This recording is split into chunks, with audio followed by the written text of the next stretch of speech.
Good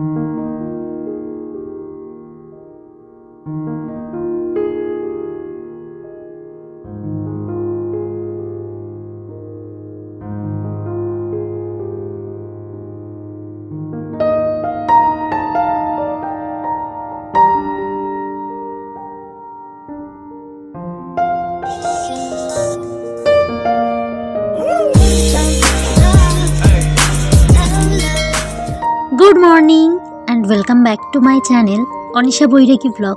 কেমন আছেন সকলে? আশা করছি সকলেই ভালো আছেন। আজ বারটি ছিল মঙ্গলবার, আর এখন কিন্তু ঘড়ির কাঁটাতে সময় হয়েছে ওই সকাল প্রায় 7:30। এখন থেকে আপনাদেরকে সঙ্গে নিয়ে ব্লগটা স্টার্ট করছি। আই হোপ আমার ব্লগটি আপনাদের একটু হলেও মন ছুঁতে পারবে। আগে 1 কাপ চা করে নিয়েছি আদা তেজপাতা দিয়ে। চাটি ছেঁকে বালতির ভেতরে যেই নোংরাগুলো ফেলি তার ভেতরে আমি চা পাতাগুলো ফেলে আমি বেসিনের ভেতর বাসনটা রেখে দিলাম। তারপর একটুখানি আমি নিমকি নিয়ে নিয়েছিলাম, সেটা নিয়ে চাটা শেষ করলাম। তারপর এখানে বসিয়েছি ছেলের খিচুড়ি, আর ফার্স্টে ফোড়ন দিয়েছিলাম একটুখানি রসুন আর পেঁয়াজ। জিরেটা দিতে মনে ছিল না, তাই পরেই দিয়েছিলাম। তারপর ফোড়নটাকে ভালো করে ভেজে নিয়ে একটি টমেটো দিয়ে দিয়েছিলাম এর ভেতরে।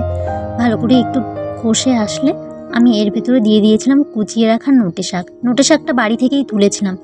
আজকের দিনটা ছিল হচ্ছে পয়লা বৈশাখ, তো ভিডিওটা দিতে অনেকটা লেট হয়ে গেল যদিও বা, তবে ভিডিও এডিট করা ছিল, কিছু কারণবশত দিতে পারিনি।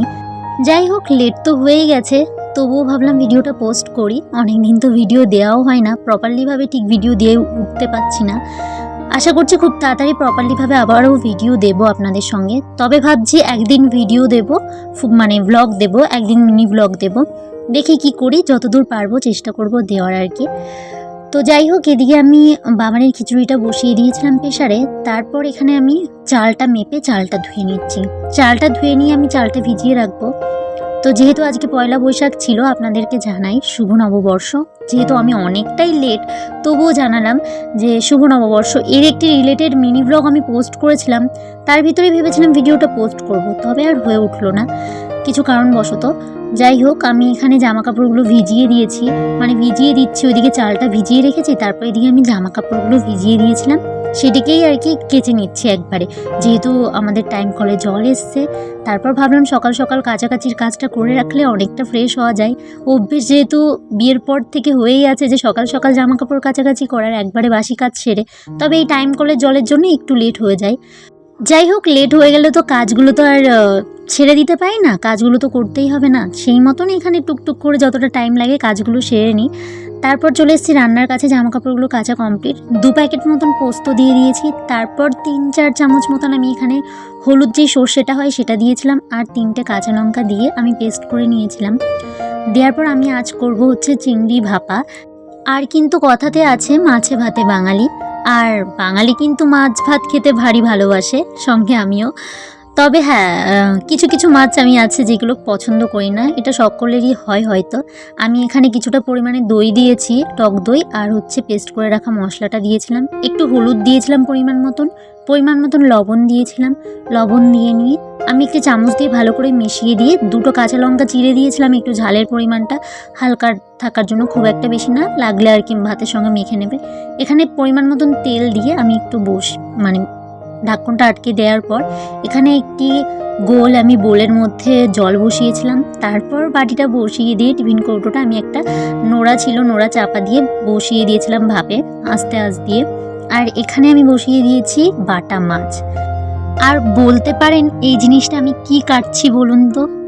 কে কে বলতে পারেন দেখি? আমি ঠিক বলছি না যে এটা কী জিনিস, সবজিটা ঠিক কী, তবে আপনারা কেউ কমেন্ট করলে আমি পরে বলে দেবো যে এই জিনিসটা কী। প্রথমে আমি যেটা ভেবেছিলাম, আপনারা যদি সেটাই ভেবে থাকেন আমাকে কেউ কমেন্ট করবেন। তো যাই হোক, আমি এখানে কিউব মতন করে কেটে নিচ্ছি। কেটে নিয়ে আমি একটু ভাপিয়ে নেবো জিনিসটা। তো প্রথমে একটু ভয় পাচ্ছিলাম যদি হাত চুলকাই, তবে হাত চুলকায়নি দেখলাম। তো আমি পরে এখানে মাছ ভাজাগুলো তুলে নিয়েছি, আর আমি যেই বোলটার মধ্যে মাছ ভাপা করতে দিয়েছিলাম তার ভেতরেই ওই সবজিটা আর কি সিদ্ধ করতে দিয়েছিলাম। বললাম একটু ভাপিয়ে নেবো, যেহেতু ওটা ফুটছিল, ওই ভালো জল ছিল, তার ভিতর দিয়ে দিয়েছিলাম। এদিকে একদম গলে গেছে জানেন, বুঝতে পারিনি এতটা গলে যাবে। তার মধ্যে আমি পেস্ট করে রাখা একটুখানি আদা আর জিরে বাটা আর কিছুটা লঙ্কা দিয়েছিলাম পাকা পাকা থেকে, সেই লঙ্কাগুলো দিয়ে পরিমাণ মতন লবণ হলুদ দিয়ে এখানে ভালো করে একটু কষিয়ে নিলাম। তারপর পরিমাণ মতন জল দিয়ে দিয়েছি। জল দিয়ে নিয়ে একটু নেড়ে চেড়ে নিচ্ছি। আর এতটা গলে গেছিলো, ভয় পাচ্ছিলাম যে ডালের মতো না হয়ে যায়। তো এখানে আমি মাছ ভাজাগুলো দিয়ে কিছুক্ষণ ঢাকা দিয়ে দিয়েছিলাম। তারপর আবারও কড়াই বসিয়ে ফোড়ন দিয়ে দিচ্ছি। এখানে জিরে দিয়েছিলাম ফোড়নে, তারপর সবজিটা ফোড়ন দিয়ে নিয়েছি। দেখুন একদম কিন্তু গলে গেছে আর গাঢ় হয়ে গেছিলো। এদিকে চালটা ভিজিয়ে রেখেছিলাম, বুঝতে পারছেন কতটা ভিজে গেছে, চালটা পুরো সাদা হয়ে গেছিলো। তো ভাতটা বসিয়ে আমি এদিকে বাসনগুলো ধুয়ে নিচ্ছি। আর যেহেতু পয়লা বৈশাখ, একটু সংসারের দিকটা বা বাড়ির সমস্ত কাজের দিকটা একটু বেশি খেয়াল রাখা উচিত। কারণ কথায় আছে যে, ছোট থেকে শুনে এসেছি যে বছরের প্রথম দিনটা তুমি যেভাবে কাটাবে, সারাটা দিন মানে সারা বছর নাকি তোমার সেইভাবেই যাবে। এটা নাকি কথায় শুনে এসেছি, বড় হয়েও শুনছি, ছোটোবেলা থেকেও শুনেছি মা বাবার মুখে। মা বাবা বলতো কোনো দুষ্টুমি করলে বলতে শুনেছি যে এমন কিছু করিস না আজকে বকা দিতে হয়, তাহলে কিন্তু সারা বছর বকা খেতে খেতেই যাবে। যাই হোক, সেই দিনগুলোকে বড্ড মিস করি। মা বাবার বকা থাকলেও সেই দিনগুলোর ভেতর একটা শান্তি ছিল আলাদা। এদিকে আমি ক্লিনিংয়ের কাজগুলো করছি, ডাইনিংটা ক্লিন করে নিয়েছি ভালোভাবে। আর এইদিকে আমি গ্যাসের ওভেনটা ক্লিন করে নিচ্ছি, আমার যে কাউন্টার টপটা আছে ওটা ক্লিন করে নিচ্ছি। আমার হয়তো লাক্সারি কোনো কিচেন নেই বা রান্নাঘর নেই, তবে আমার যতটুকু আছে আমার সাধ্য মতন আমি চেষ্টা করি সাজিয়ে রাখার। আর এইদিকে আমি দেখতে পাচ্ছেন একটা কলিনের বোতল নিয়ে আমি স্প্রে করছি যেহেতু, তো কলিনের ভেতর থেকে না কলিনটা শেষ হয়ে গেছিলো কলিনের বোতলের। তো ভাবলাম এটা কিছু কাজে লাগানো যাক, বাবার নিয়ে খেলা করছিল দেখছিলাম জল ভরে। তো আমি ভাবলাম এর ভিতরে একটু সার্ফ দিয়ে যদি আমি গুলিয়ে রাখি, আমি কিন্তু ভালোভাবে এই ক্লিনিংয়ের কাজগুলো করতে পারবো। তো সেই মতন আমি একটুখানি সার্ফ নিয়ে রেখে দিয়েছি। দেখে মনে হচ্ছে কলিন, তবে কলিন নয়, যেহেতু আমি এখানে সার্ফ এক্সেল ইউজ করেছি, সার্ফ এক্সেল সার্ফটা দিয়েছি তাই কালারটা নীল হয়ে গেছে। তো এদিকে ক্লিনিংয়ের কাজগুলো সেরে আমি আমার যে রান্নাঘরের কিচেন টাওয়ালগুলো ছিল সেগুলিকে ধুয়েছিলাম, সেগুলিকেই বাইরে মেলে দিলাম। আর সেই যে সকালে জামাকাপড় কেচেছিলাম সেগুলিকে তো মেলতে অনেকটাই লেট হয়ে যায়, যতই তাড়াতাড়ি জামাকাপড় কাচি না কেন মেলতে আমি আলটিমেটলি লেট হয়েই যাই। তো যাই হোক, সেগুলিকে নিয়ে এসে মেলে দিচ্ছি। আর যা রোদ্দুর, মানে এই যে পয়লা বৈশাখের দিনে যা রোদ্দুর ছিল, তাতে তো দুবার করে জামাকাপড় কাচলে শুকিয়ে যাবে, এটার আর টেনশন নেই, দুবার ভাবতে হবে না আর কি এটা নিয়ে। যাই হোক, জামা কাপড়গুলো মেলে দিয়ে এখানে দেখলাম পুজোতে বসে গেছে, যেহেতু পয়লা বৈশাখ ছিল। আর আপনারা তো জানেনই আমাদের দোকান আছে, দোকানে আজ লক্ষ্মী গণেশের পুজো ছিল। আমি যাইনি পুজোর কাছে, কিছু কারণবশত বাবানের ঠাম্মি আর বাবানের পাপা মিলেই পুজোটা করেছেন। তো যাই হোক, ওখানে বাবানও ছিল, ওরা অঞ্জলি টঞ্জলি দিয়েছে, সমস্ত বাজারঘাট করা হয়েছে, সমস্ত কিছুই হয়েছে আর কি। পুজো দোকানে বুঝতেই পারছেন একটা পুজোর তোড়জোড় থাকলে। তবে আমি কাছে যাইনি, কিছু কারণ আছে তার জন্য। তো তারপর এসে আমি ঘরের কিছু কাজ করছি। মানে আমরা যে পয়লা বৈশাখে নতুন বস্ত্র পরবো বা নতুন সাজে সেজে উঠবো আর আমার রুমটাকে একটু নতুন লুক দেবো না, সেটা তো হতে পারে না। কারণ আমি প্রচণ্ড ভালোবাসি আমার সংসারটাকে, প্রতিটা জিনিসকে, আমি আমার সংসারের প্রতিটা জিনিসকে খুব ভালোবাসি, গুরুত্ব দিই। তো সেই মতন কিন্তু আমি ঘরে কিছু পর্দা লাগিয়েছিলাম নতুন আর কি, বানিয়েছি আমি, এটা কাপড় কেটেই বানিয়েছি, বুঝতেই পারছেন। মায়ের একটা কাপড় নিয়ে গেছিলাম আমি, কাপড়টা মৌ বেনারসি বলতে পারেন, পুরোনো যুগের আর কি। তো কাপড়টা আমি পরতাম, আমার খুব ভালো লাগতো কালারটার জন্য। তবে হঠাৎ করে কি মনে হলো যে আমার নতুন জানলার পর্দা বানাবো, আমি দরজার পর্দা বানাবো, সেই মতন হুট করে বানিয়ে ফেলেছিলাম। আর একটা হোয়াইট কালারের বেডশিট নিয়েছিলাম, সেটিকেই আজ পাতলাম। তো বেডশিটটাও পুরো নতুন। আর আমার হোয়াইট কালারের প্রতি তো আলাদা ভালোবাসা আছে, আপনারা জানেন। আর এইদিকে ক্লিনিংয়ের কাজগুলোও করছি, কারণ সারা বছর কথাই ওই যে বললাম, সারা বছর এইভাবে যাবে আর আজকের দিনে ক্লিনিং করব না, সেটা তো হতে পারে না। আর ঘরের সমস্ত কিছুই পরিষ্কার করা হয়েছে, যেহেতু চৈত্র মাস গেছে। চৈত্র মাসে যে ক্লিনিংয়ের কাজগুলো থাকে সেগুলোও সেরে নিয়েছিলাম।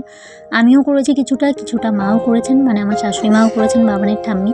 আর এইদিকে সমস্ত কিছু ক্লিন করে ফার্নিচার আমি এই যে ঘরের যে ঝাড়ু দেওয়ার কাজটা থাকে সেটা করে নিচ্ছি। আর এদিকে সিঁড়ির ওপরে দেখতে পাচ্ছেন একটা কাগজ, ওটা ছিল বাবানের জামা। তো বাবানকেও নতুন একটি ড্রেস পরিয়েছিলাম। তো যাই হোক, আমার স্নান হয়নি, সেই মতন আমার পড়া হয়নি, তবে সকলেরই স্নান হয়ে গেছিলো, যেহেতু বাড়িতে পুজো ছিল দোকানে, সকলেই স্নান টান করে নতুন বস্ত্র পরেছিলেন। তবে আমার ঘরে কিছু ধুলো বা ডাস্টিংয়ের কাজ ছিল, তাই আমি আর নতুন কিছু পরিনি, পরে পরবো আর কি। এদিকে পুরো বারান্দাটাও ঝাড় দিয়ে নিয়েছিলাম, ঘর বারান্দা ঝাড় দিয়ে, বাইরের সানটাও ঝাড় দিয়ে নিয়ে স্নান সেরে নিয়েছি। স্নান সেরে নিয়ে এখন বসেছি আলতা পরতে।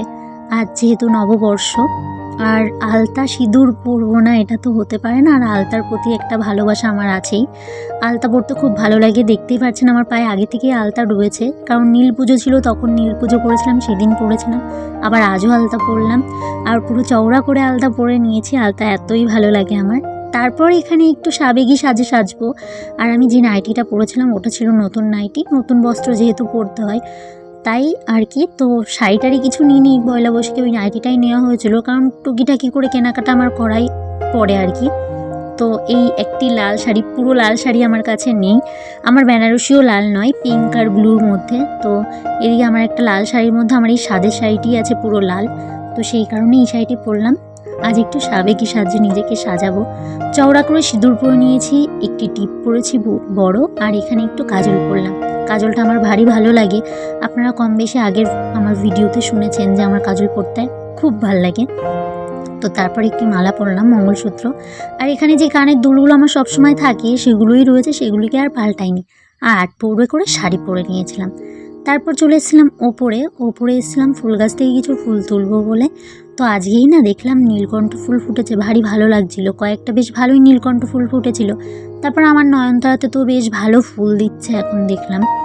তারপর আমার সাদা পঞ্চকণ্ঠ সব কিছুতে, মানে সবকটা গাছেই বেশ ভালোই ফুল দিচ্ছে এখন গরমকালের গাছগুলিতে, আবার দোপাটি গাছটাতেও। তারপর এখানে এসে আমার ঠাকুর সেবাটা দিয়ে নিয়ে আমি ঠাকুর পুজোটা সারলাম। আজকের দিনটা মোটামুটি এরকমভাবেই কাটলো। আর রাত্রে দিয়ে গেছিলাম চড়ক দেখতে, চড়ক থেকে কিছু কেনাকাটা করেছি, সেগুলোও আপনাদের সঙ্গে শেয়ার করব। তবে আজ আসি, দেখা হবে খুব শীঘ্রই নতুন আরও একটি ভিডিও নিয়ে আপনাদের সঙ্গে।